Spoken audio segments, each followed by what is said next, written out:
네, 여러분 안녕하세요. 뉴스입니다. 김만배 추가 녹취록이 터지자 변호인을 통해 기억이 나지 않는다라고 입장을 밝혔던 박영수 전 특검 측이 사태의 심각성을 의식한 듯 또다시 입장문을 냈습니다. 박영수는 변호사 활동을 하면서 사실을 왜곡하거나 상식을 벗어나 후배 검사들에게 수임 사건을 청탁한 사실이 단 한 번도 없다. 조우영 사건을 검찰에 청탁할 하등의 이유가 없다라고 밝혔습니다. 충분히 예상했던 발언이죠. 어제 방송된 해당 파일에서 김만배는 2011년 대검 중수부의 부산저축은행 수사 당시 브로커였던 조우영의 부탁으로 박영수 특검을 변호사로 소개해줬다라고 주장을 했습니다. 당시 대검 중수 이과장이었던 윤석열에게 자신이 직접 조우영 사건을 부탁할 수 없어서 윤석열과 통할 만한 사람으로 박영수를 소개했다라는 취지였습니다. 그 덕분에 조우영이 처벌을 피할 수 있었다는 그런 내용이었습니다. 그러나 박영수 측은 조우영 관련 수임 사건은 불법 대출 당사자 사건이 아니라 타인의 돈 거래에 관여한 참고인 신분 사건이라면서 법무법인 입장에서도 불법 대출 알선 사건 관련 여부를 알지 못했다는 것이다 라고 설명을 했습니다. 그러면서 그런데도 사안의 전후 정황을 모르는 일반 국민을 상대로 근거도 없는 사적 대화 내용 등을 인용해서 마치 사건 청탁을 한 것처럼 보도하는 것은 잘못이라고 지적을 했고, 검찰 관행상 특수수사를 진행할 때 내부 통제 시스템을 마련하고 단계별 위법, 부당한 요소의 개입을 차단하고 있다는 걸 이해한다면 일부의 보도처럼 변호사 청탁으로 무지막지하게 사건을 덮는 일은 불가능하다는 것을 알 수 있을 것이다 라고 입을 털어댔습니다. 기억나지 않는다더니 다 기억하고 있었나 봅니다. 또 선택적 기억력이 발동을 한 것은 아닌가 생각되는데, 아니 대검 중수과장이 할 일이 없어서 일반 개인의 돈거래 사건을 담당을 합니까? 말입니까? 막걸리입니까? 얼마나 국민들을 우습게 알면 저런 구차한 입장을 내놓을까 싶습니다. 김만배 녹취록에 그분을 이재명이라고 프레임을 더 씌워서 몇 개월 동안 대국민 선동을 하고, 지금도 윤석열과 국임당은 그 프레임을 계속해서 이어가면서 자신들의 이름만 나오면 전부 거짓 주장이랍니다. 정말 후한무치의 끝은 어디일까 싶습니다. 윤석열 이름만 들어도 정말 지긋지긋합니다. 그런 가운데 이 민주당에서는 윤석열 장모 최 씨의 또 다른 의혹을 제기했습니다. 앞서 최 씨는 동업자 안 씨에게 8억 원을 빌려주고 한 달 후에 12억 원을 받기로 했다는 의혹이 제기된 바 있었지요. 무려 연이자 600% 정도 된다는 보도였습니다.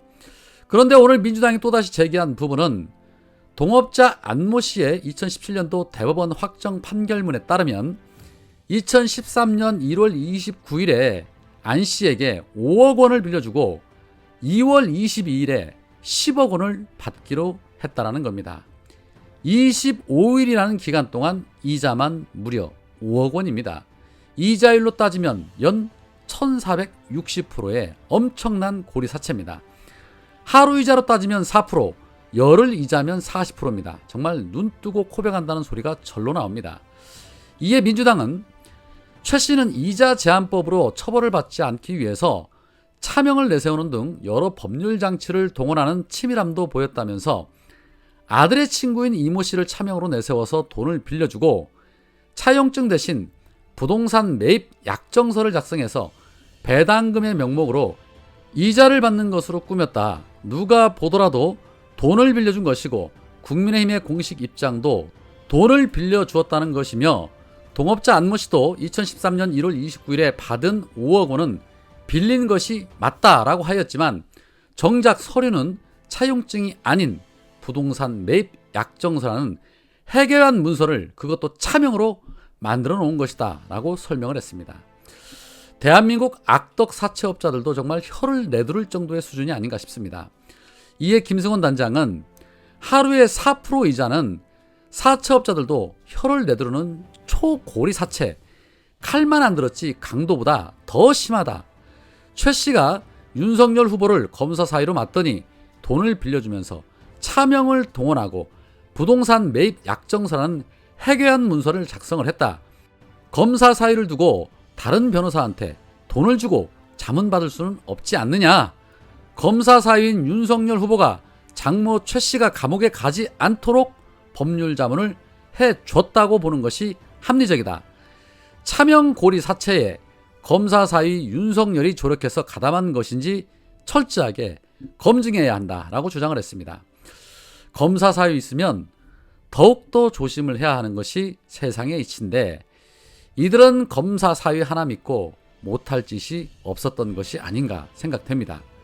그러니 만약에 하나 대통령이 된다라면 나라를 거덜내고도 남지 않을까 하는 끔찍한 생각이 듭니다. 상식이 있는 국민들께서 현명한 판단으로 잘 투표하시리라 믿습니다. 그런 가운데 이런 소식이 있었습니다.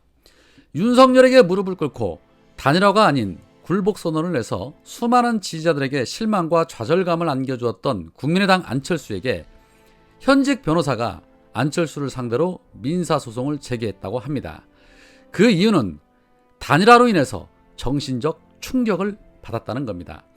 안경재 변호사와 노건 전 EBS 사업본부장은 안철수를 상대로 각각 100만 원의 손해배상 청구 소송을 중앙지법에 냈습니다. 이들은 비록 피고의 당선 가능성이 낮더라도 그가 표방하는 중도적 입장은 민주주의 발전에 매우 중요하고 피고에게 투표한 이들은 그런 열망을 표현한 것이다 라면서 이미 각 나라의 대사관에서 투표한 제외 국민의 표가 사표가 되고 말았다.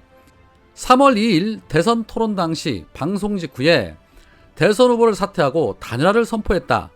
단일화를 계획하고 있었으면서도 선관위 주간 선거방송에 출연해서 전 국민을 상대로 마치 대선을 완주할 것처럼 기만 행위를 한 것이다 라면서 소송 배경 이유를 밝혔습니다. 이왕 하는 거면 이 안철수를 지지했던 사람들을 모아서 했으면 더 좋지 않았을까 하는 생각도 드는데 아마도 이들의 소송에 이어서 다른 사람들도 줄 소송을 하지 않을까 하는 생각이 듭니다. 전 국민을 상대로 일주일 동안 윤석열을 그렇게 비방하면서 그 사람 찍으면 손가락을 원망할 것이라던 사람이 토론 직후 지지자들을 배신하고 혼자 몰래 야합을 했다는 것은 도저히 용납할 수 없는 일이죠.